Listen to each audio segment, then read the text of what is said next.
and I would like to welcome each one of you to Biocon's earnings call for Q2 FY22. I would like to indicate that all participants will be in the listen-only mode, and there will be an opportunity for you to ask questions after the opening remarks conclude.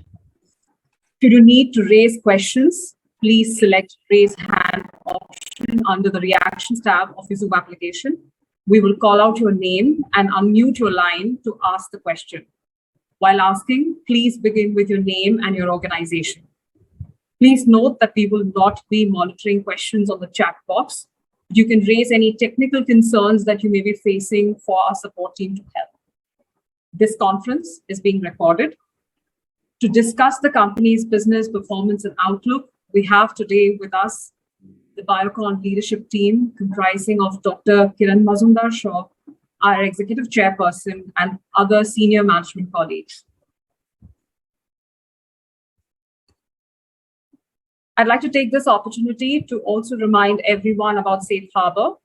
Today's discussion may be forward-looking in nature, based on management's current beliefs and expectations. It must be viewed in concurrence with the risks that our business faces that could cause our future results, performance, or achievements to differ significantly from what is expressed or implied by such forward-looking statements. After the call, if you need any further information or if you need any clarifications, please get in touch with me or Nikunj. Now I'd like to turn the call over to Dr. Kiran Mazumdar-Shaw. Over to you, ma'am. Thanks, Aishwarya, and good morning, everyone. Welcome to Biocon's earnings call for the second quarter and first half of FY22. I would like to start this earnings call on a note of cautious optimism when it comes to the pandemic. The timely mass vaccination drive that we saw across the nation in the past few months has certainly helped to abate the spread of the virus considerably. Having crossed the mega milestone of 1 billion vaccine doses yesterday, which I think was a huge milestone for the nation, we hope that we will soon see the worst of the COVID-19 pandemic behind us. However, I'm sure all of you will agree that we just cannot afford to allow complacency to reverse this situation, and we must all continue to exercise caution and stay safe. Biocon, as you know, has been at the forefront in the fight against COVID-19 through our portfolio of Remdesivir, Itolizumab, and Cytosorb. And we have added to this effort through our collaboration with Adagio Therapeutics for their novel antibody therapy ADG20, and thereafter with Serum Institute Life Sciences for vaccines. And this certainly takes us several steps further in strengthening our portfolio of therapies for the treatment and prevention of COVID-19. These collaborations, we believe, will enable us to expand our focus into the communicable disease space, thereby providing a comprehensive portfolio of affordable therapies for global healthcare. Let me begin with a board update. As part of our board updates, pursuant to the vacancy created by the retirement of Mr. John Shaw, Dr. Eric Mazumdar has been appointed as non-executive director to the board of Biocon Limited with effect from November 1st, 2021. Dr. Mazumdar is an assistant professor of computing and mathematical sciences and economics at the California Institute of Technology. He has worked extensively in research at the intersection of engineering, machine learning, and economics at reputed institutes such as the University of California, Berkeley, the MIT Computer Science and Artificial Intelligence Laboratory, and the MIT Koch Institute for Cancer Research. Dr. Mazumdar holds a PhD in electrical engineering and computer sciences from the University of California, Berkeley, and a Bachelor of Science in Electrical Engineering and Computer Science from the Massachusetts Institute of Technology. We believe that his induction will give a strong impetus to our digital initiative especially in the area of artificial intelligence and digital transformation. Coming to business highlights, let me now take you through the key highlights of this quarter. Before I talk about everolimus, we did see a launch of labetalol hydrochloride tablets and esomeprazole magnesium delayed release capsules earlier this quarter. But of course, the most significant launch was that of everolimus tablets, a generic version of Afinitor in the US as a day one launch on the 1st of October. We expect that this will significantly drive the growth of our generics portfolio in the second half of this fiscal. Another bit of important news was the approval that we received as for the world's first interchangeable biosimilar from the US FDA for our biosimilar Glargine Semglee, which has now been included as a preferred Glargine brand on the national preferred formulary of Express Scripts. This was indeed a great impetus to the interchangeable label, which is expected to drive significant future growth for our biosimilars business, especially in the insulins segment.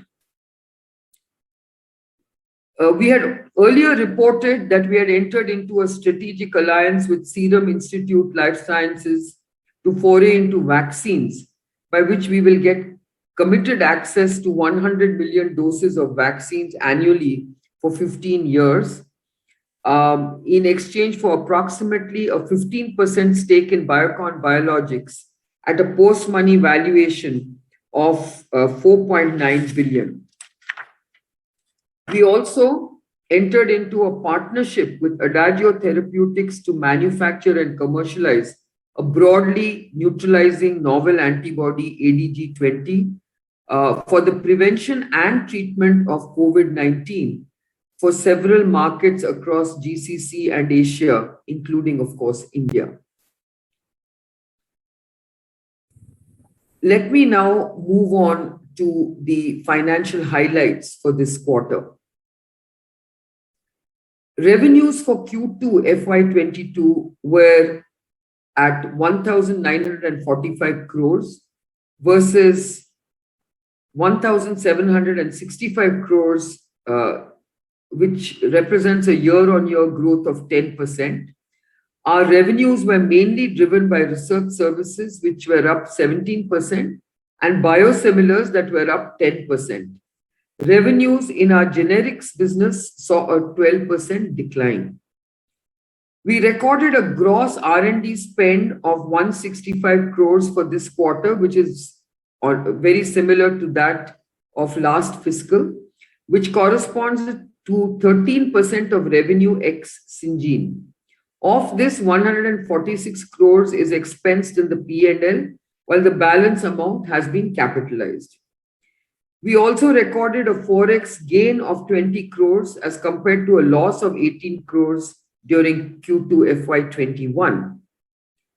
Core margin, that is EBITDA margin, net of licensing, forex, Adagio revaluation gains, and R&D, stood at 33% compared to 32% in the same quarter last year, on account of an improved performance in both biosimilars and research services. EBITDA for the quarter was 551 crores, a growth of 35% year-on-year. The EBITDA margin stood at 28% as against 23% reported in Q2 FY21. Profit before tax, or PBT, for the quarter, excluding an exceptional charge of 70 crores, stood at 276 crores, up 27% versus 218 crores during the same quarter last fiscal. The exceptional charge relates to modification of the optionally convertible debentures of a PE investment in Biocon Biologics and reversal of SEIS claims relating to the prior period, which, as all of you know, has been restricted to 5 crores per exporter. This has actually hit both Syngene and Biocon Biologics and Biocon sales profitability. Our net profit for the quarter before such exceptional charge and associated tax stood at 188 crores versus 169 crores in Q2 FY21, which represents a growth of 11%. After adjusting for exceptional charge, net profit stands at 138 crores. Now let me turn to the performance of our business segments during the quarter. Let me start with our generics business, which witnessed a subdued performance this quarter as a result of continuing pricing pressure in the US for our formulations portfolio and a slower than expected ramp up of demand for some of our key APIs. Advanced buying by customers in the corresponding period of the previous fiscal, in terms of being apprehensive of COVID-related disruptions, is reflected in the year-on-year decrease in our revenues. Operational and supply challenges in the earlier part of Q2 FY22 also impacted the performance of the API business. The segment delivered quarterly revenues of 530 crores, a degrowth of 12% over Q2 FY21. The quarter's PBT was at 50 crores versus 70 crores in the same period last fiscal. And PBT margins were at 9% compared to 12% last fiscal. Our statin formulations portfolio in the US, comprising rosuvastatin, simvastatin, and atorvastatin, held on to their market share despite continued pricing pressure, while tacrolimus capsules maintained similar volumes to Q1 FY22. Labetalol hydrochloride tablets and esomeprazole magnesium delayed release capsules were launched earlier in the quarter. And following this, we launched everolimus tablets, a generic version of Afinitor, as a first day launch on October 1st, 2021. This is the first day one launch for our generics formulation business. And everolimus is a prescription medication that is used to treat certain types of cancers and tumors. In September, the US FDA conducted a remote interactive evaluation for our oral solid dosage manufacturing facility in Bengaluru as part of the pre-approval review for previously filed ANDAs. The final closeout report from the agency is awaited. Our greenfield immunosuppressants API manufacturing facility in Visakhapatnam remains on track to be commissioned in the latter part of FY22, with qualification and validation in FY23. With remote inspections finally underway, we are hopeful that future inspections will pave the way for our new product launches and expansion into key markets. We will continue to focus on capacity enhancement projects as well as operational efficiencies and expect strong growth from FY23 onwards in terms of our generics business. Coming to novels, Equillium, our US-based partner, has announced plans to initiate a phase 3 pivotal study for the use of itolizumab in first-line treatment of acute graft versus host disease, following regulatory feedback from the US FDA, and is on track to commence the study in Q4 of calendar year 21. During the quarter, our Boston-based associate, Bicara Therapeutics, continued to make progress in the dose-finding part of the phase 1 trial for its lead program, BCA-101, as a single agent and in combination with the PD-1 inhibitor. On the basis of the current progress, Bicara anticipates declaring the recommended dose for expansion by the end of calendar year 2021. Now coming to biosimilars. Biocon Biologics recorded revenues of 743 crores for Q2, a year-on-year growth of 10%. The previous quarter had benefited from a higher contribution from our COVID portfolio, which has come off this quarter. Excluding the COVID portfolio, we have seen sequential growth of 11% of our biosimilars business. EBITDA for the quarter was up 72% year-on-year at 303 crores. This includes the revaluation gains made from the equity investment in Adagio at the IPO.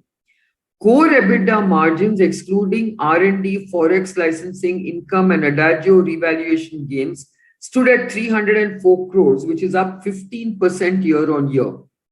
Core EBITDA margin was at 42% for the quarter.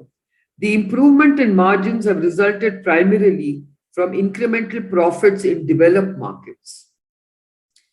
Profit before tax, excluding the exceptional charge, stood at 119 crores, up 47% year-on-year. This also excludes the revaluation gain arising from our investment in Adagio. We continue to strengthen our presence in emerging markets with the launch of new products as well as sustaining our existing business. The branded formulation India business continues to witness strong performance on the back of improved secondary sales. In the US, Fulphila and Ogivri continue to be resilient despite competition, with market shares hovering around 9%. A steady improvement in the market share of our oncology products is expected to support the overall growth of our biosimilars business.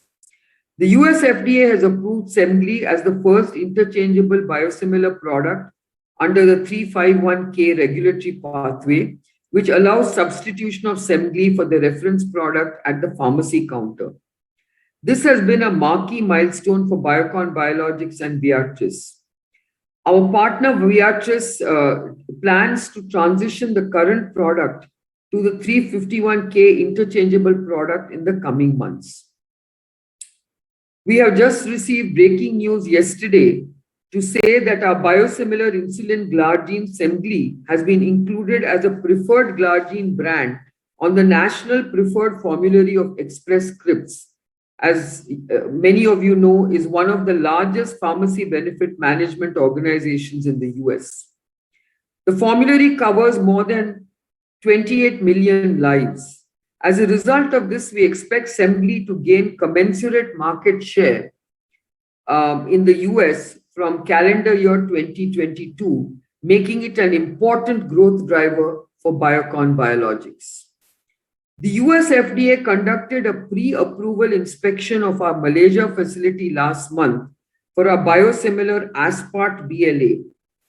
We have responded to the agency with the CAPA plan and are confident of addressing the observations made during the inspection. We do not expect the outcome of this inspection to impact our commercialization plans in the US. We continue to work closely with the US to expedite the pre-approval site inspection in India for biosimilar bevacizumab.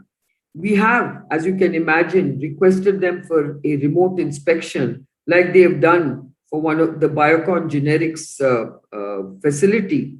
However, we have not yet had a positive response from US FDA for such an inspection.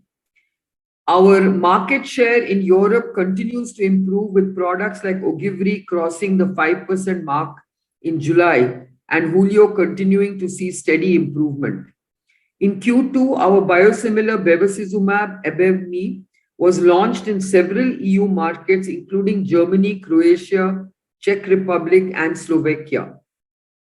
In Canada and Australia, we continue to see a robust performance of Ogivri. We have also just received regulatory approval for our biosimilar insulin Aspart in Canada. We have also made a strategic move into communicable diseases through two key partnerships, one with Serum Institute Life Sciences for vaccines and infectious disease antibodies, and the second with Adagio Therapeutics for a novel COVID antibody therapy. The Serum Institute Life Sciences Strategic Alliance provides Biocon Biologics an asset-light and accelerated entry into the vaccine segment. Pursuant to the terms of the agreement, Biocon Biologics will generate a committed revenue stream and related margins commencing H2 fiscal year 2023. The near-term focus will be on COVID-19 vaccines since a large part of the global population remains unvaccinated.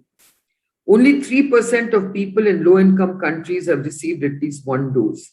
There is also strong potential from the booster dose of COVID-19 vaccines. Additionally, the partnership will have access to Serum Institute Life Sciences' current development pipeline to address unmet needs in other communicable diseases like mosquito-borne infections. The platform enables Biocon Biologics to add next-generation vaccines that will drive long-term growth.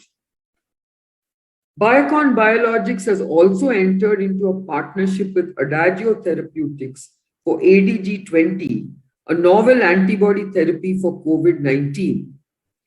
This entails manufacturing and commercialization in several emerging markets, including India. ADG20 is being developed for the prevention and treatment of COVID-19 as a single-dose intramuscular injection.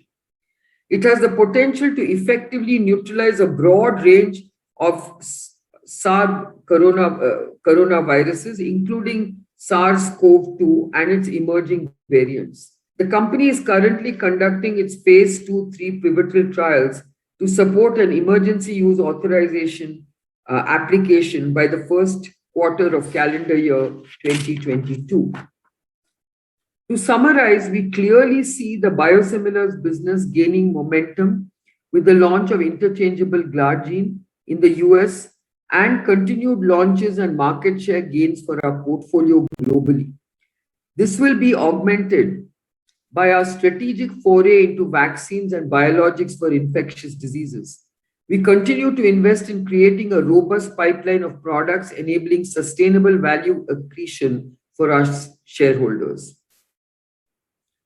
Coming to research services,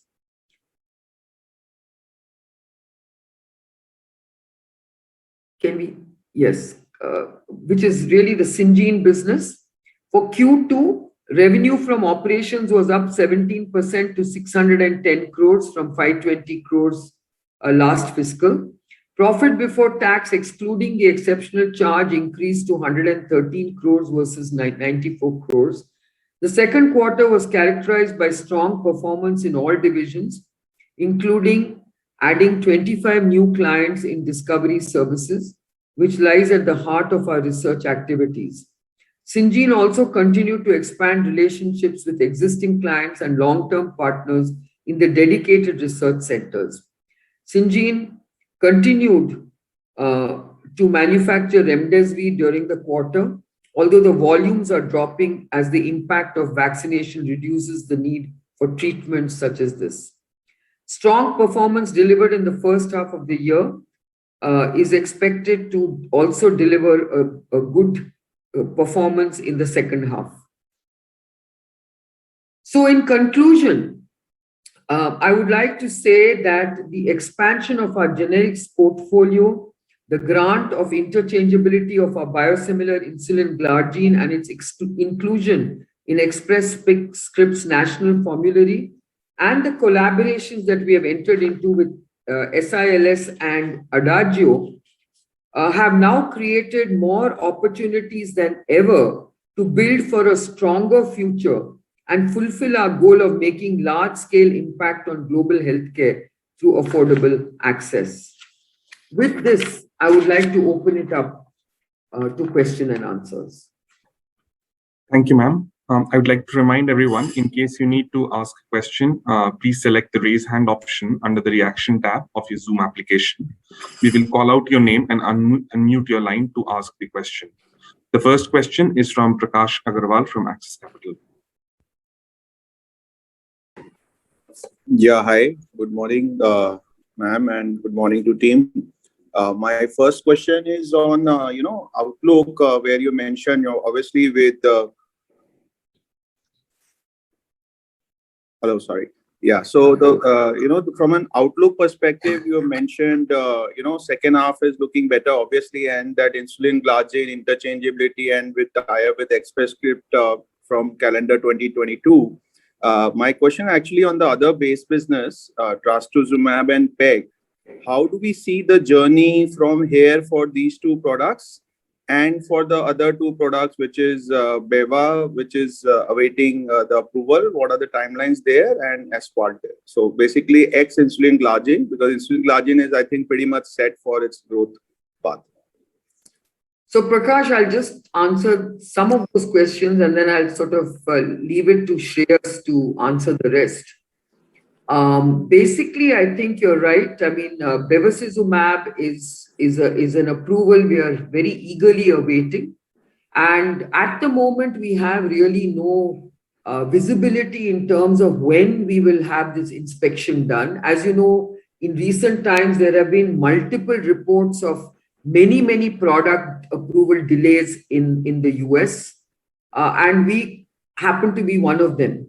So we do hope that this inspection will happen sooner than later. We have tried to get them to even consider a remote inspection, but we will keep you informed as soon as we get any information. I think the rest of the questions, I will leave it to Shreyas to basically respond to. Thanks, Kiran. I think to respond, Prakash, to the two products that you talked about, particularly Fulphila and Ogivri in the US, I think we've discussed this in the past that we've seen in the pandemic phase that Onpro, particularly in the Fulphila basket, held on to a market share in a sense artificially, given the convenience factor as people footfalls reduced to hospitals.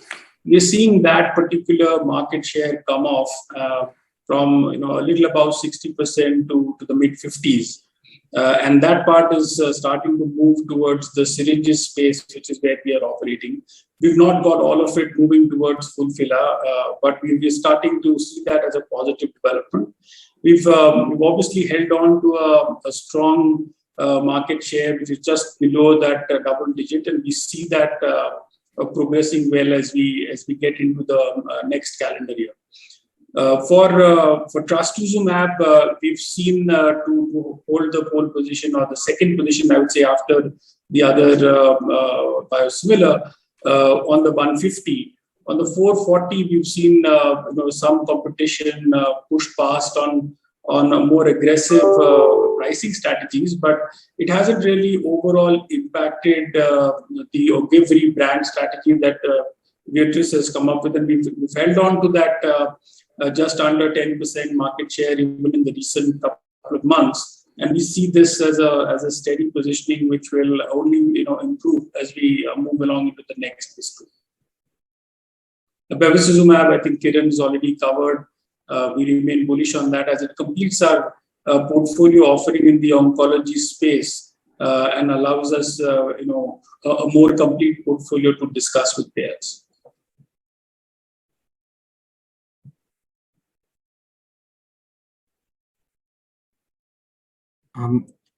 Prakash, would you have any follow-up, or we'll move on? Okay. The next question is from Surya Patra from Phillip Capital.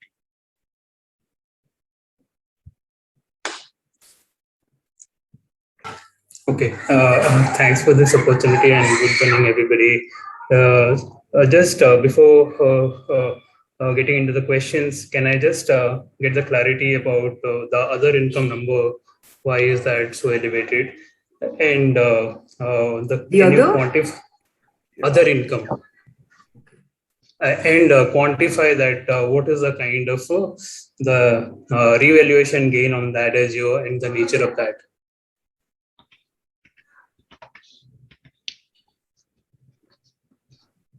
Kiran, can I clarify? Yeah, please. Yes. Go ahead. Surya, hi, good morning. Yeah, good morning. In August, we had invested $5 million in Diageo Therapeutics as part of that in the IPO at $17 a share. The share was trading at $42 on 30th September, and the gains on account of that has been recorded as other income. Okay. Can you quantify, sir, what is that number that is there in the other income? 55 crores, sorry. Sure. Okay, fine. Before Okay, just extending that adagio, these things. So the progress on the product, the 80/20 and all that. So what is the commercial scope there, and what is the competitive advantage of that molecule in neutralizing COVID cases compared to other antibodies that is there in various stages of development or in various stages of progress, and what is our aspiration there? Anything on that front? Yeah, I think Shreyas, you can take this question. Yeah, sure. So Surya, I think the ADG20 product that we partnered with Adagio on is a broad neutralizing antibody, and it really has shown very high efficacy in all known variants. In fact, recently we've published, Adagio has published an in vitro study where ADG20 has really shown a very high efficacy against all known variants, including the Delta variant, the Lambda variant, the Mu variant. And even as other antiviral therapies are available, where efficacies are in the region of 50% or thereabouts, I think it is quite obvious that the antibody therapies have an efficacy of over 80%, will remain the gold standard. And ADG20 specifically has a very unique positioning where it's a single therapy, a monotherapy with a one-shot intramuscular dose, which can be given in an outpatient setting, really improving the convenience of it. And the way it has been designed is with an extended shelf life, which offers, or which is expected to offer protection for close to a year or thereabouts, which really, then offers a lot of security to a wide section of population which is at high risk or immunocompromised or were unable to develop immunity despite vaccinations. So there are two studies that Adagio has been conducting apart from the 6-month study that they've already published in the phase 1. Where they are doing a phase 2-3 study. One is the STAMP study for treatment that I just talked about. And the other study is about EVADE, which is a pivotal study to look at prophylaxis, which should then target a very large section of the population, thereby allowing peace of mind as we go along without necessarily getting infected. But a kind of a shot which you can protect yourself directly without waiting for an incubation period of 2 weeks, which a typical vaccine would do. So we believe the product positioning is very strong and offers several USPs over existing therapies, either in the small molecule space or even in the antibody space, which are either approved under the EUA today or are under development. Just could you clarify the markets?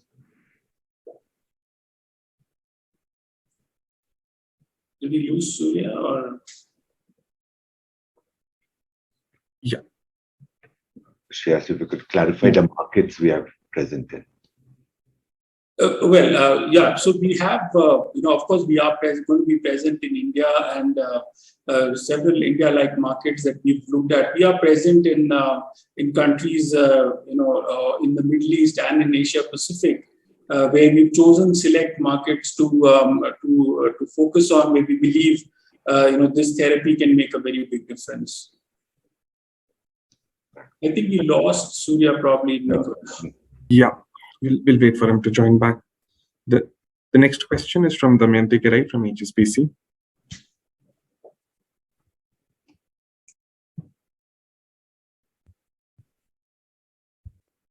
Hello. Damayanti, you're on mute. Yeah. Hi, good morning. Thanks for the opportunity. My first question is coming back to Ogivri and Fulfilla. So here we are hovering in high single digit market share, and you obviously mentioned some of the reason behind that. But looking ahead with the kind of manufacturing capacity we have and the marketing outreach which our partner might have achieved so far, potentially what kind of market share we can gain in these two key products? We can respond to that, Damayanti. I think we wouldn't want to comment on specific market shares. I think that wouldn't be fair. But we've, if you really look at the past, we've been able to hold on to a steady market share overall, and it's really been moving upwards despite the competition that we've seen. So we've really seen our partner Beatrice being able to navigate the increasing competition as well as the other products which have entered that space over time. And we believe that these are products, as bevacizumab joins our portfolio, it will only strengthen our position that we've had in the US overall. So we would remain optimistic as to how Beatrice has held on to this, and they remain positive. We remain positive about how they will pursue it in the coming year. Okay, thank you. My second question is again on biosimilars.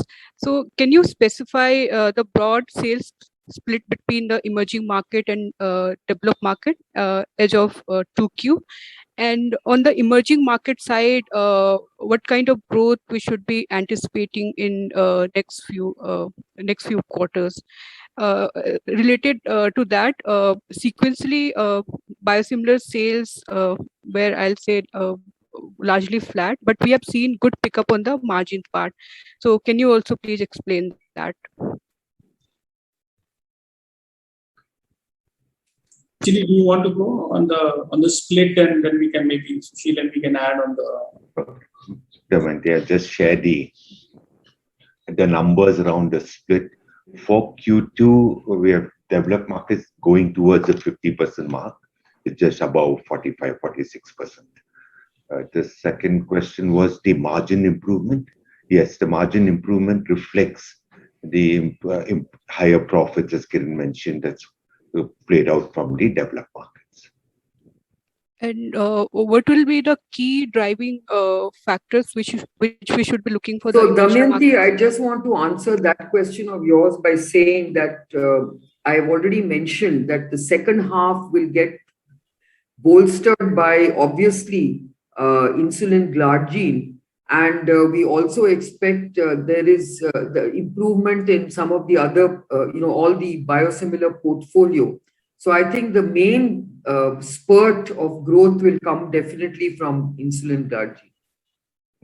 Ma'am, even in other emerging market, because I was specifically asking for growth drivers in the non-developed markets.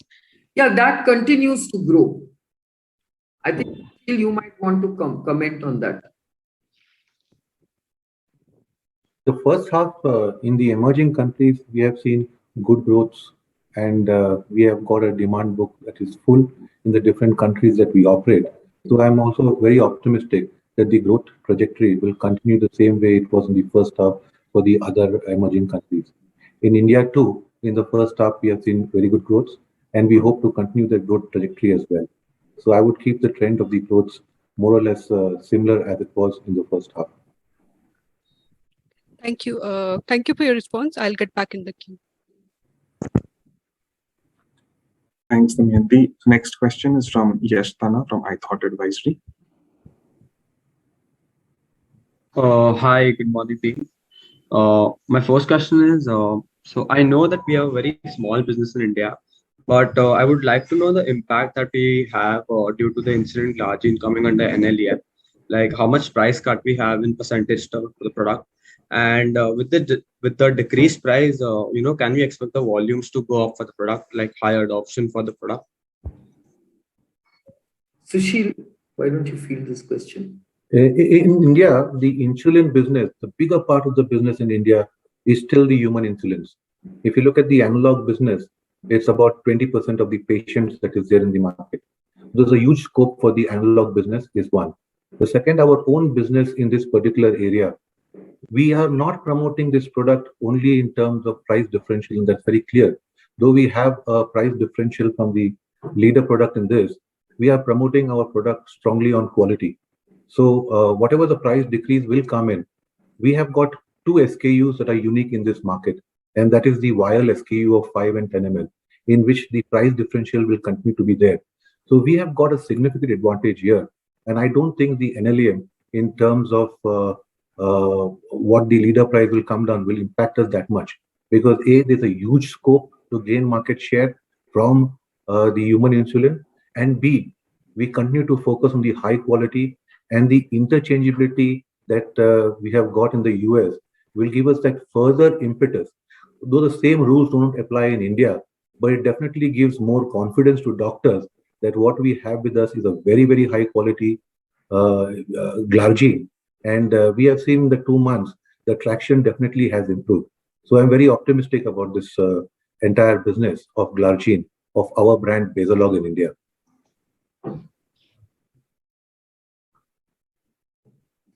Thanks, Yash. The next one, Yash, do you have any follow-up questions? Yeah, I got muted, sorry. Yeah. So my second question is, on a Visakhapatnam Greenfield facility, so we have invested 600 crores in the facility. And so I would like to know, what would be the approximate asset turnovers for the facility? And we said that we can, get approvals by FY23. So when can we expect significant revenues to start flowing in from this facility? Yash, we cannot give guidance in terms of what revenues would be generated from this facility. All that I can say is immunosuppressant is a very important growth driver and a differentiation factor for the generics business. And today we are capacity constrained in our Bangalore facility, and the additional capacity that we will get from Vizag would drive the segment growth in the coming years. Now, what we said is that the commissioning would get complete by end of this fiscal, followed by validation and filing in the next fiscal, and then it will be followed by FDA inspection and approval. So we expect the commercialization to start somewhere in calendar 23 if everything goes as planned. Okay, so H2 FY23 if everything goes as planned. Yeah. Thank you so much. Thanks, Yash. Next one is from Shyam Srinivasan, Goldman Sachs.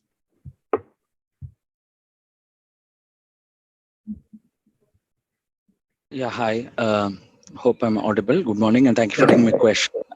Just from a logistics perspective, if I unmute, I think the participant cannot mute back. So maybe Nikunj, if you can keep that in mind. So let me ask the two questions and then pause after that. So first one is on CMS pricing data for biosimilars came out very recently for 2Q.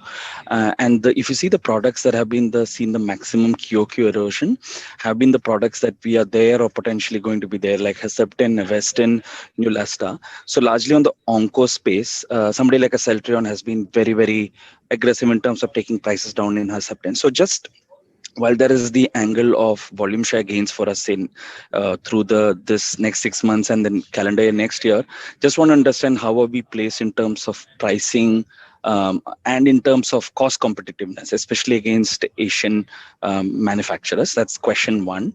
The second question is on the small molecule generics. I think we've seen another weak quarter.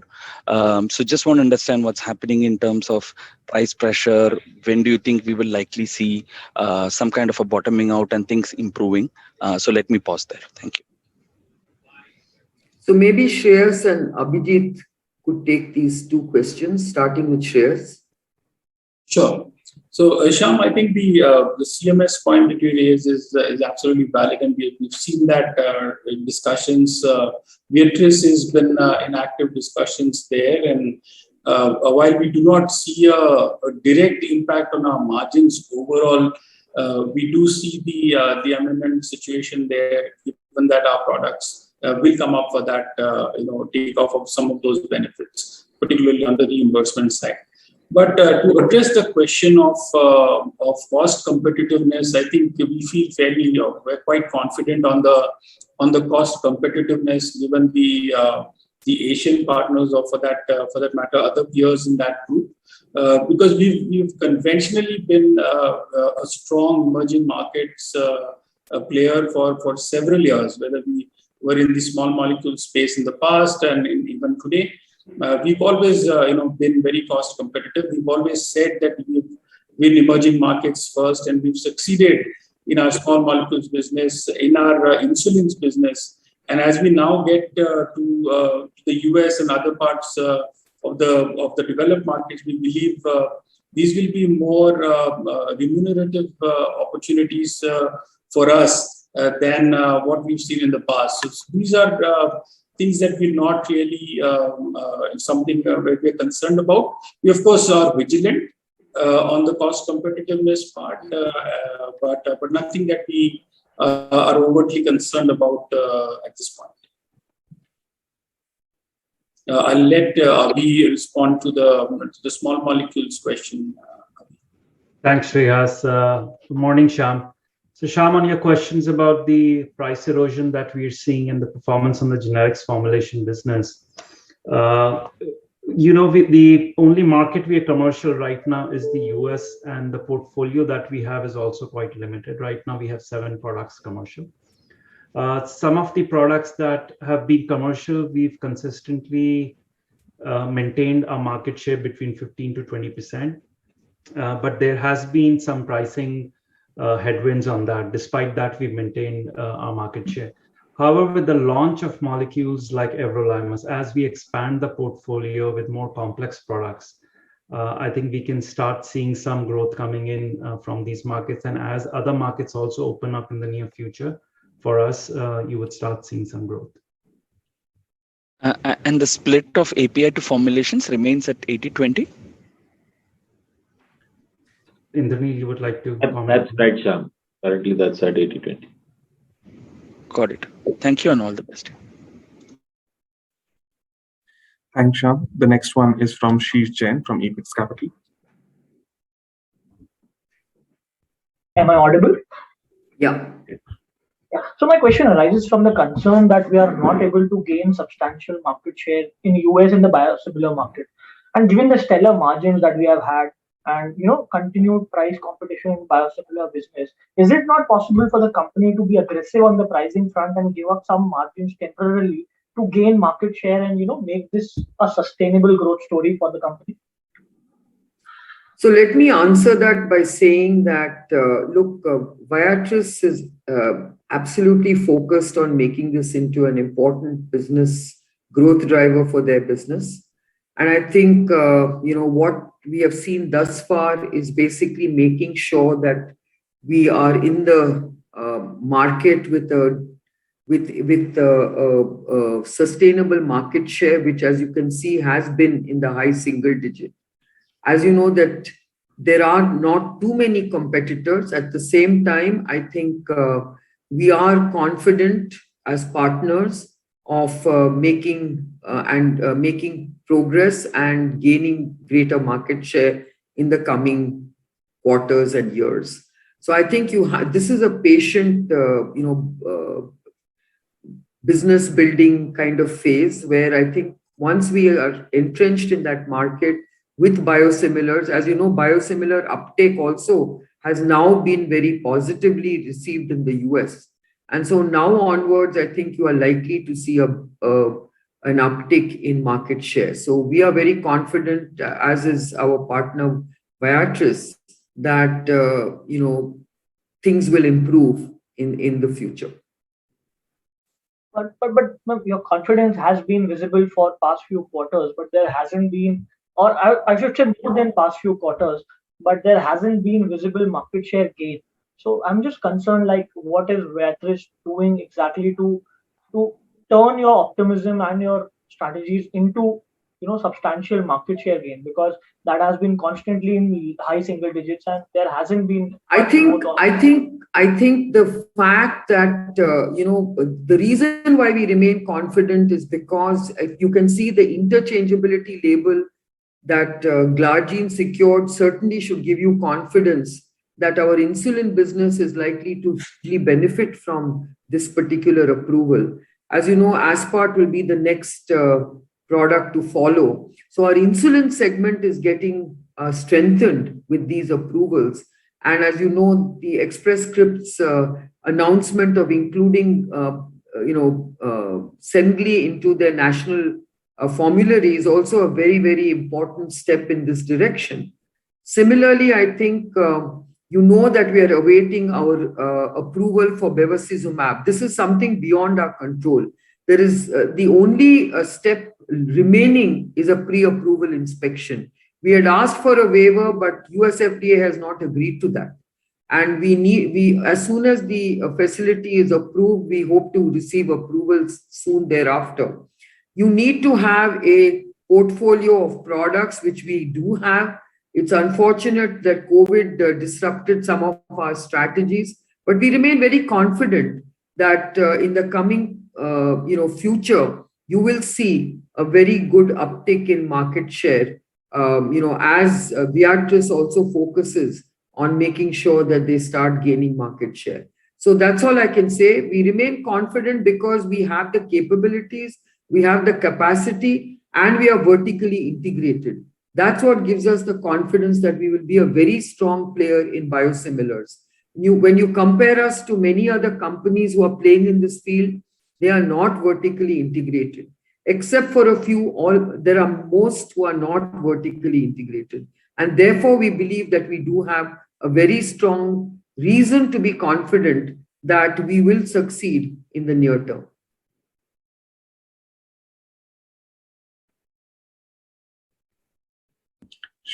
I have just one last question.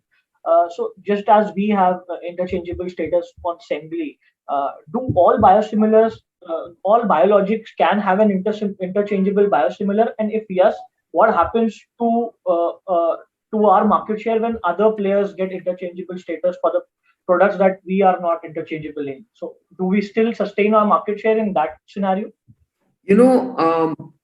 Interchangeable labels have also been given, as you've just heard, adalimumab has also received an interchangeable label recently.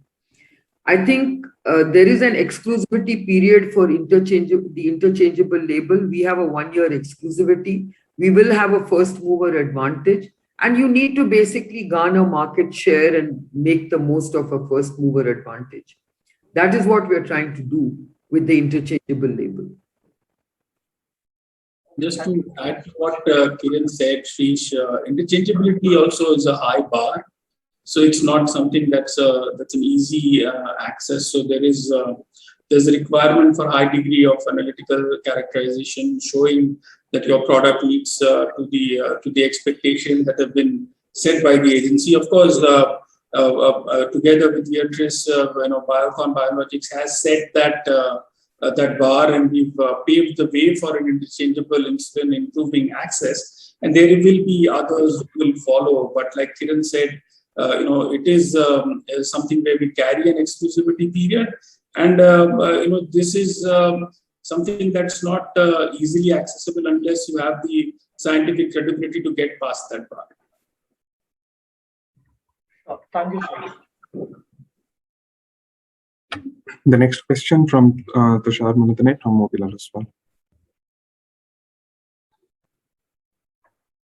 Thanks for the opportunity. Just on Semglee, would like to understand. Sorry, Tushar, your line is not clear. Am I audible? You're audible, but there is some disturbance. Am I audible now? Yeah.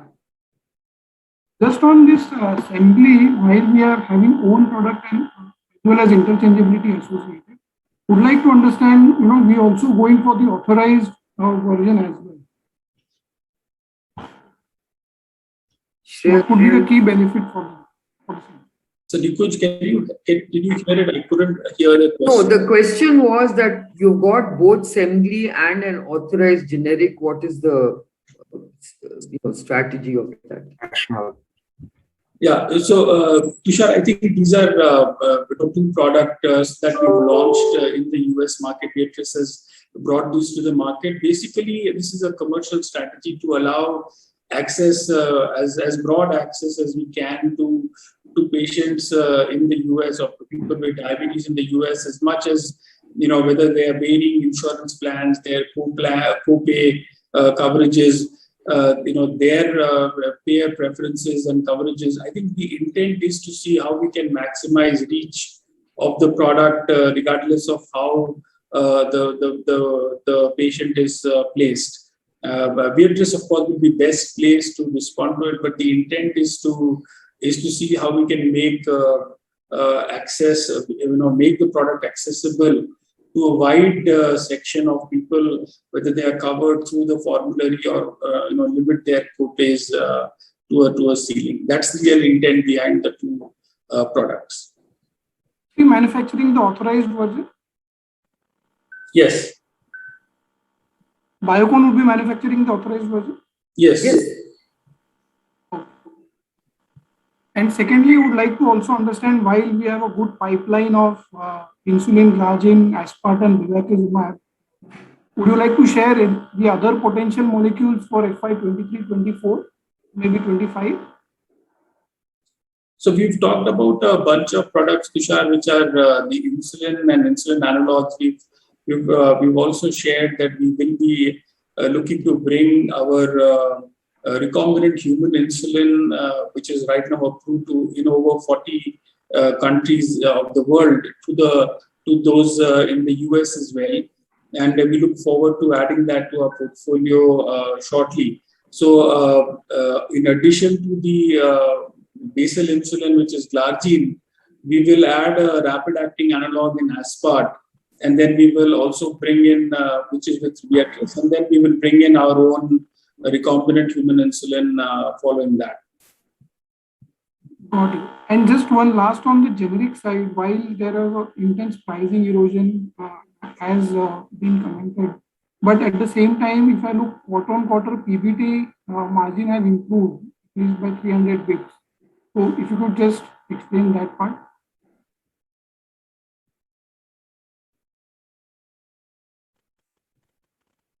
Go ahead, Indranil. Is that to you or Indranil? Like, I don't know.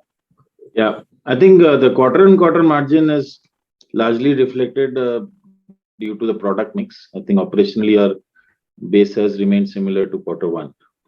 I think it's purely a play of product mix. Good. Thanks. That's it from me.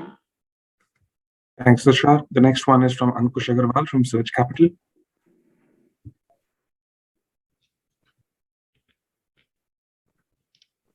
Hello, am I audible? Yes. Yeah, hi, morning everyone. Just one broad question on the whole biosimilar business. So, right, Biocon has been an early mover in the business, right from identifying the opportunity early on, getting into the partnership, getting into product development, getting approvals. But how do you think we have done or fared on the commercialization part of it, right? Either be like challenges that we have faced either through our end, our partner, Viatris end, or from the market development perspective. How do you think we are going to change our strategy going ahead? Maybe Arun, you'd like to take this question. Can you repeat the question, Ankush? I couldn't hear you. I think maybe the other participant should be on mute because I'm getting an echo. Yeah, so the question was like, how do you think Biocon internally have fared when it comes to commercialization strategy till now, right? Broadly, I'm sorry, I think somebody else. No, he says, how do you think Biocon has fared on the commercialization strategy for biosimilars, given that we were the first to enter this field and do everything to get approval? That's your question, right? Right. I think there is a problem with my audio probably, Kiran. I'm not able to. Sorry, I'll get back. Let me. Okay, then maybe Shreyas, you might want to answer. Let me try and respond to your question, Ankush, as Arun then fixes his line. But I think the important piece is to see the way we've developed these products and brought them. These are long gestation opportunities, as Kiran talked about, and the way we've brought these products first to emerging markets and then to the EU. If you broadly bucket this opportunity, and let me talk about how we brought them to the US first with our partner Viatris. And I think it's been a fairly successful launch. If you look at when we brought in Fulphila, it was the first biosimilar to have been launched in the US market. And we were, it was probably the most successful launch of a biosimilar ever in the US. Now, since then, we've also been able to value maximize that opportunity in the US and continue to hold a high single-digit market share while preserving value for us. In terms of how we progressed with trastuzumab, we were slated for a risk-free launch until Amgen did jump in with the at-risk launch. So we were, Viatris, which was caught by surprise by that, but it hasn't taken away from how we've gradually inched our market share towards double digits now in the period since we've launched. Again, here we've preserved value, we've preserved margins, the markets remain sane. There was this insulin glargine launch and approval that we got, and the timing of that approval in the US meant that we missed the formulary cycle for calendar 22 because that was between that July and October period. So since our approval happened subsequent to that formulary discussions or negotiations, our calendar 21 has essentially been in the retail space. But now that it's opened up for calendar 22, you can see that Viatris has really made good progress and gotten us listed with the preferred status in one of the biggest PBMs. So I would say we've had a fairly successful approach in probably the largest market in the world, and with the products that we brought to the market. There is no switch that will suddenly bring market share, which takes time to build. Now we've seen, I think there was a previous question. I think Shrish was asking, why can't we, build it suddenly, sustainably, and is pricing the only lever that you have? Pricing is one of the levers, and we have been very competitive on that, as I responded to Shyam. But I think beyond that, there are several other factors to be commercially successful, which is the order of entry or the payer strategy, the payer access, and importantly, what is the cost of acquisition of that portfolio and the particular customer. So Viatris has balanced all of this very well. And if you look at how that business has increasingly grown, and like Jimmy said, is now that entire portfolio is about 50-50 of what we were since the time we brought these products into the market, the split between developed and the emerging part. So I think overall, if you look at it, we've progressed well I would say in a gradual but steady pace. And in the emerging markets where our teams have commercialized the product through partners, I think we've seen phenomenal progress there as well, whether it is the markets of Latin America where our trastuzumab brand through our partner Libs, which is Zedora, is the largest brand in the country for trastuzumab, or in Mexico with our partner in PISA for our recombinant human insulin, or with Malaysia, where we have over 60% market share in that market to a distributor model. So we've changed models to different markets, including how we get access to patients over time. So it's a longish answer to your question, but I think the commercialization has been through different avenues, which is successful in the market, which works best in the market that we are operating in. That's really the summary, Ankush, of how we've gone about getting our products to patients. Right. Thanks. That was a very broad answer to it.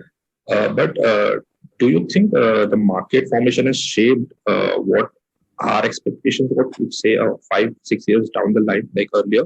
And do you think that based on this current status, you will modify your expectation for the future products that we are going to launch? I didn't get the full content of your question, but I think what you're saying. I think what I'd like to respond by saying is please don't cut and paste the generics model with the biosimilars model. I think we have to build the biosimilars business just as the way Shreyas has described it. It is a very important business which requires a different set of factors to address. I think we are very confident that we have understood what it takes to build a biosimilars business. And we remain very confident that this will be a very large and significant business for the group. For Biocon biosimilars, we certainly believe that this is going to be a biologics it's certainly going to be a very successful business going forward. But I think you must understand that you need to build a very strong foundation before you really start getting a good uptick in terms of what you're trying to do. So I don't think we are disappointed. I think we know what to expect and we're addressing these expectations very meticulously. Thanks, Ankush. I think we'll move on. That was very helpful. Thank you. Thank you. The next question from Sameer Baisiwala from Morgan Stanley.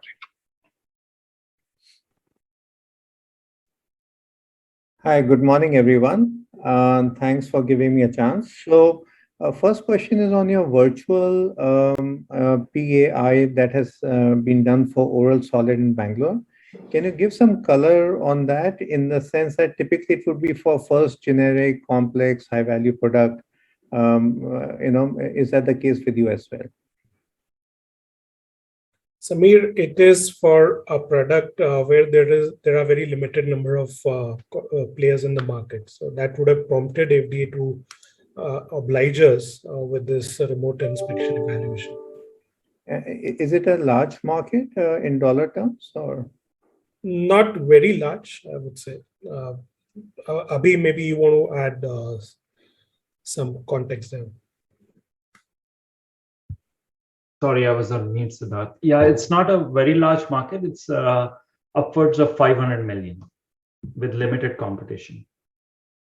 Okay, great. Thanks. And the second question is on Semglee. Have you had any advantage on the vial side? Because I think you are the only player on that. And the second is, or does the commercialization contracts both for pen and vial go hand in hand? And the second is, would it be a fair expectation that you get to a double-digit market share over next 12, 18 months? Your thoughts on that. Let me respond to that, Sameer. I think the opportunity with the Express Scripts formulary listing that Viatris has secured is for pens and vials both. So we would, in that sense, be the only one outside of Lantus which had that. So it clearly creates a unique positioning, and we see an uptick in that particular SKU clearly. So that's different from what other products have to offer, particularly Basaglar. On the second question, do we see our market shares moving up? I think I couldn't specifically comment on what that would be, but it's fair to assume that they will move north of where we are today. I think it is safe to say that certainly the aim is to be in the double-digit growth category, market share category. Okay, that's great. Just one or two more. Can you update us on the pipeline of new biosims entering phase 3? I think there was expectation that there would be a couple of them in this current fiscal. And second is for Aspart. What's the realistic timelines that you think you will be able to get the approval and launch the product? Yeah. So for Aspart, as Kiran said in her opening remarks, I think there we've clearly hosted the inspection. FDA has visited us. We did receive a Form 483, and we have those 6 observations we feel very confident about, and we've responded to those observations with solid CAPA actions which we believe the FDA will find acceptable. So we are looking at an approval, at some point in time, sooner than later. So that's about Aspart. And in terms of your other question, which was more related to products coming to the clinic this fiscal, I think we are on course to deliver on that, and we should be discussing them and the progress of our pipeline with you as we get on to more discussions like this. Shreyas, would you say Aspart is for 1Q 2022? Is that a realistic expectation calendar? From an approval standpoint, yes, I think launch strategies would be depend on how Viatris sees this and how we position it. I think Viatris would also have to view the formulary cycles like we did in case of Glargine. So we have to be mindful of that as we bring Aspart also into the market. Okay, great. Thank you so much. Thanks, Amir. The next one is Prakash Agarwal from Axis. Yeah, hi. Thanks for the opportunity again. I got muted somehow. So my second question was on the cost aspect. So we've been hearing a lot of increase in raw material prices, solvent prices, as well as power cost. As a company, what we are witnessing now and how well we are positioned for the next 6-12 months from a raw material as well as the operating costs like power, etc.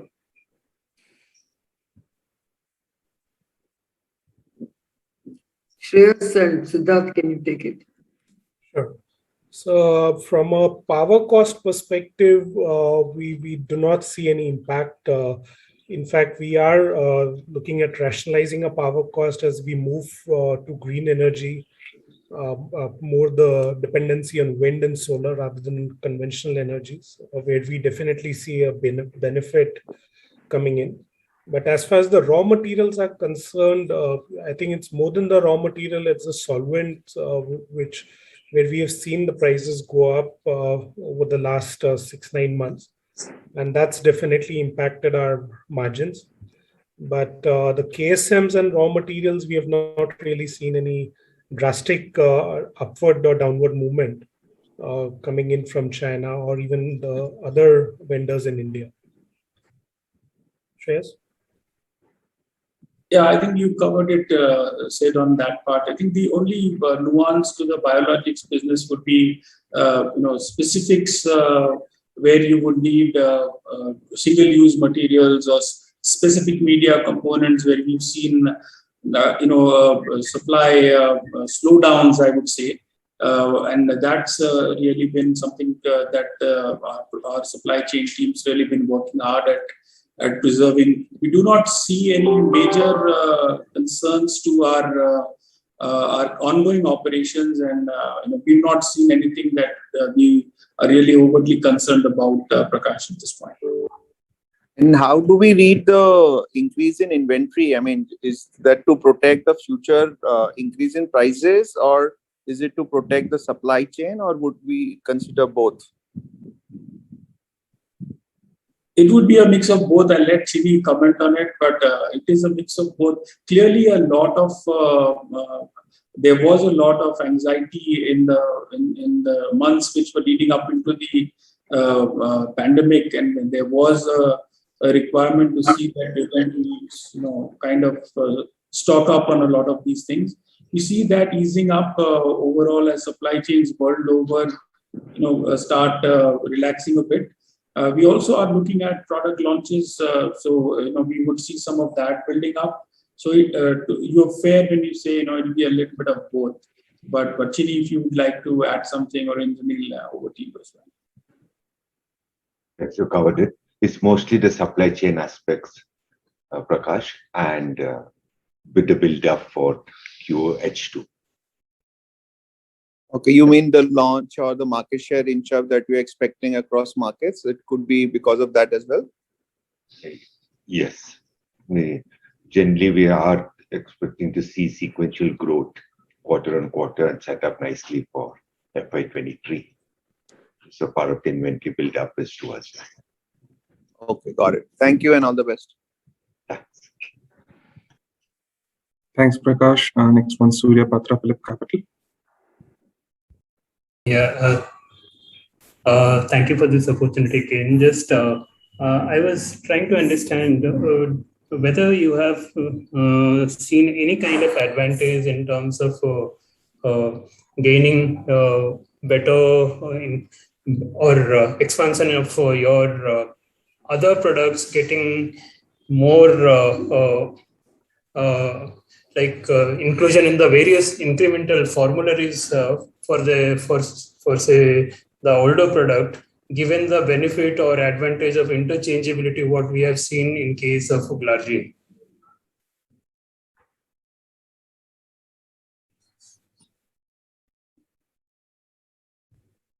Let me reframe the question, please. Sorry for that. See, we have seen interchangeability at approval for Glargine. So now this would be a demanded product from us. So whether this is giving any advantage to the other old product in terms of penetrating faster with new contracts or new customers like that. No, I don't quite follow that. Would you want to respond to that? If you could hear, because that Surya's line has been a little static on that. I think, Surya, you're asking if there are synergies between the commercialization of interchangeable Glargine and the other oncology products which we have. And then does an improvement in Glargine also supports the improvement in the Fulphila and Ogivri? Is that your question? Exactly. I mean, see, if you look at our current relationships that Viatris has with some of these major formularies, Fulphila is listed with some of these PBMs in some way, and we have those ongoing relationships. But of course, this kind of a preferred listing with a formulary as large as Express Scripts will have positive knock-on effects, not just on other products in our portfolio, but even potentially with other customers. These are things which we can't necessarily comment on how those will play out. But it's basically intuitive that some of these things will have synergistic or positive rub-on effects overall. But to really say that this is what will happen, I think would be very difficult. Okay. Okay. Then similar question on, let's say, Fulphila. What we had seen last quarter that US FDA highlighting the artificial volume gain what the innovator has witnessed over the years because of the on-pros kind of marketing. So after that, did you see any kind of advantage in terms of better penetration for Fulphila? We certainly, have always maintained that the device itself doesn't probably offer any meaningful benefit to patients. That's something that we've always been of the view. Clinically, it doesn't offer any benefit. There's certainly some benefit on the convenience, and it certainly did held on to a longer market share during the pandemic. But you're seeing that come off now, and you're seeing that erode. So we certainly feel that the syringe market will overall benefit, which is where we are currently operating in. So we certainly see some positive effect of that. Okay. So just last question on the... If you don't mind, if you can get back to queue, because in the interest of time, we'd like to cover everyone else, if that's fine. Sure. Yeah. Thank you. The next question is from Charulata Gaidhani from BNK. Charulata, please go ahead. Yeah, my question pertains to the difference with Adalimumab getting interchangeable status. How does it change the market dynamics, and what kind of volume growth you can anticipate in the market? We wouldn't necessarily want to comment on competition here, but the adalimumab biosimilar interchangeable approval that Boehringer has been able to secure, they've of course been ahead of the pack in terms of what is publicly available in terms of dates. So we certainly feel that this is a positive development overall in terms of how it will improve and widen access of the product. But it's if you really look at it, Humira is a large opportunity overall, and we believe that it will only get better in terms of how this will be explored by all the biosimilar players, including Viatris, who has a large play there. So we see this overall, Charulata, as a positive development in terms of acceptance of biosimilars in general. Okay. And my second question pertains to the Serum deal. By when do we expect completion and the funds moving into Biocon? Let me say this by saying there are no funds moving into Biocon, but we expect to see this partnership realizing revenues for Biocon Biologics in the second half of next fiscal. Okay. Yeah, thank you. Thanks, Charulata. The next question is from Kunal Dhamesha. Yeah, thank you for the opportunity. I have just one question. What would be our gross block for the Malaysia Biologics facility, and what would be its bioreactor capacity?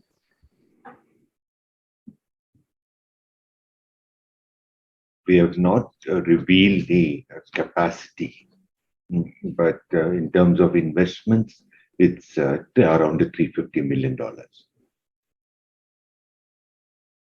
Sure, thank you. Thanks, Kunal. The next one is from Harith Ahmed from Spark Capital. Good morning. Thanks for taking my question. On insulin aspart, your comment that the Form 483 in the pre-approval inspection that doesn't impact your commercialization timelines.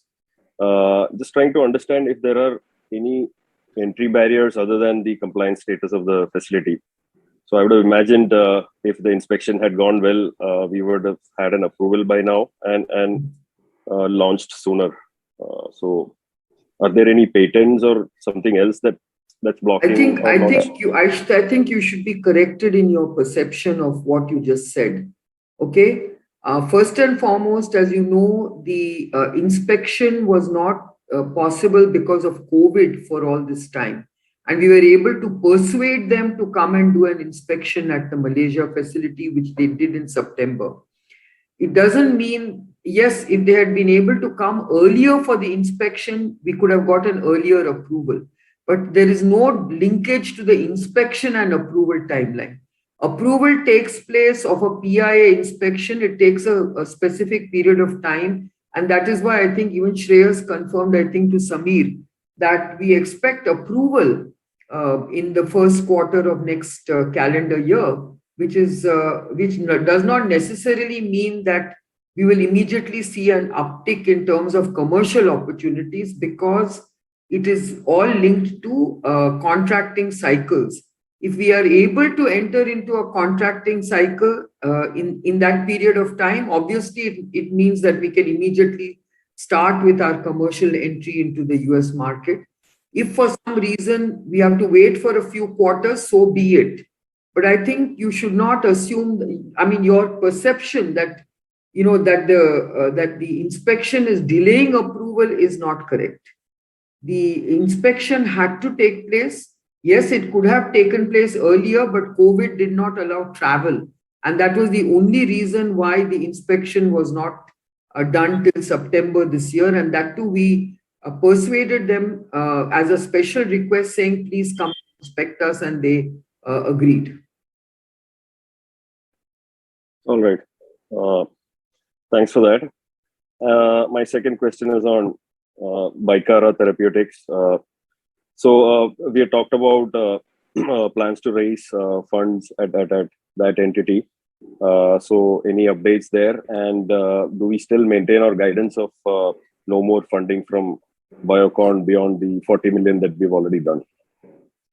They are in the process of raising funds, and we will provide some basic funding to keep their operations going. But beyond that, we are not funding them at such a large level. Thank you. And the last one from my side. There's an exceptional item related to modification of the optionally convertible debentures of a PE investment in Biocon Biologics. So can you give more color on this? What exactly this is about? Harit, hi, I'll take that question. But yes, there's been a modification in the terms, no change in the equity stake, but because there's a modification in the terms, the unamortized cost with respect to the investment has to be expensed off in line with the accounting standards. No change in the equity stake that it will convert to. Okay. Thanks, Srini. That's all from my side. Thank you. Thanks, Harit. Next one is from Vipul Kumar Shah from Sumangal Investments.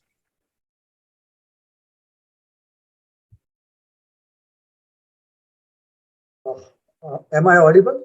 Yes. Yeah, my question is to Kiran ma'am. This is regarding our deal with Serum for this vaccine. So is it a tacit admission on our part that we are seeing growth saturation in biologics business and we don't see any meaningful growth prospects for biosimilar business? How should we read it, ma'am? No, I think let me explain the whole rationale behind the Serum deal. As you know, our objective of the Biocon business is to make global impact on global healthcare. And I think all this time we were only focused on non-communicable diseases, which certainly has a huge need and a huge unmet need. I think nobody had really looked at communicable diseases as an area where there was a huge need globally to handle global healthcare. I think the pandemic brought the attention to the huge impact of viruses and other microbes in terms of disrupting global healthcare, which we ourselves felt was very important if we wanted to be a comprehensive play in terms of making impact on global healthcare. We felt that this was also a good adjacency for us because of the fact that vaccines can be a very good bolt-on business to us. And that is the reason why we believe that this is a very good alliance, which gives us an entry into this business. There is also a huge need for developing antibodies for infectious diseases as well. And that's why we believe that this was a very good partnership and alliance. But it doesn't take away from the fact that you need biologics for many, many unmet needs in non-communicable diseases. So I hope you understand that it is not to take away from non-communicable diseases, but to make sure that we also have communicable diseases in our portfolio as something to address. Because both these areas do have unmet medical needs, which are being served by biologics and also now with the vaccines. So for a long time, I think the vaccine space was stagnating because there was no need for addressing any of these kind of viral diseases. But today, the spotlight on viral diseases and their disruptive impact is being felt. And we felt that we also need to be there. So, ma'am, are we open to venture into manufacturing of vaccines at a future date also? Well, I think we've already mentioned that in our alliance, that Serum Institute and Biocon Biologics will enter into research programs for next generation vaccines. Okay, ma'am. Thank you and all the best. Thanks, Vipul. We're just getting over time. Maybe we'll just have one quick question from all the three raised hands and then we'll close. So Tarang from Old Bridge Capital, you can go next. Hi, good morning and congratulations on getting the interchangeability status and approval through Express Scripts. Actually, I had 3 questions, but I'll just probably start with one. What proportion of the overall glargine volumes in North America would be currently driven through the Express Script Cigna network? In roughly the region of about a fifth or a fourth in that region, somewhere in that place. Okay. Can I just squeeze in one more, please? Sorry, Tarang, we just want to give opportunity to everyone, and we can, of course, take these questions offline if it's fine. Sure. Thank you. The next one is from Satyakirti.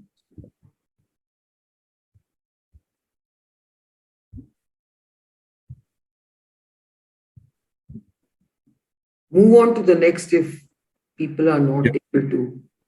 Okay, and the last one is from Sonal Gupta. Yeah, good morning and thanks for squeezing in my question. I just want to understand, like Humira, we've seen the Boehringer had done switching studies. So I just want to understand that for what would be the cost of, like, if you were to pursue something similar for your MABs where you have interchangeability, what would be the cost of doing a switching study? So each one of these studies would be different depending on the product you are trying to do it for. It would vary depending on which reference product you are generating the study for, the period for which that you are conducting the study, the number of switches that you would need to conduct before you can claim absolute switchability. So it would change from product to product for all these chronic therapies. But more importantly, you have to see, given the current guideline status, that it's only the first one to make it past the line who can really benefit from it, given the 1-year exclusivity period that they will enjoy. And this particular study was known for a while, so it was obvious that if they were to make the cut, then really anybody else conducting a similar study would probably not benefit from that anyway, because there could be now an exclusive status that the first one past the line would enjoy. So it is really in that context that you have to view these kind of studies. Okay, thanks a lot. Thank you. Thank you, everyone. I think there were a few more questions, but we would request you to reach out to Aishwarya or I, and we can help you with the responses. Given we are over time, I think with that, we would like to conclude the call, and we look forward to seeing you again next quarter. Have a good day. Thank you.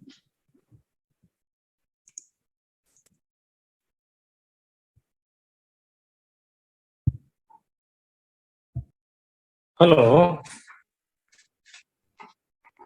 Hello.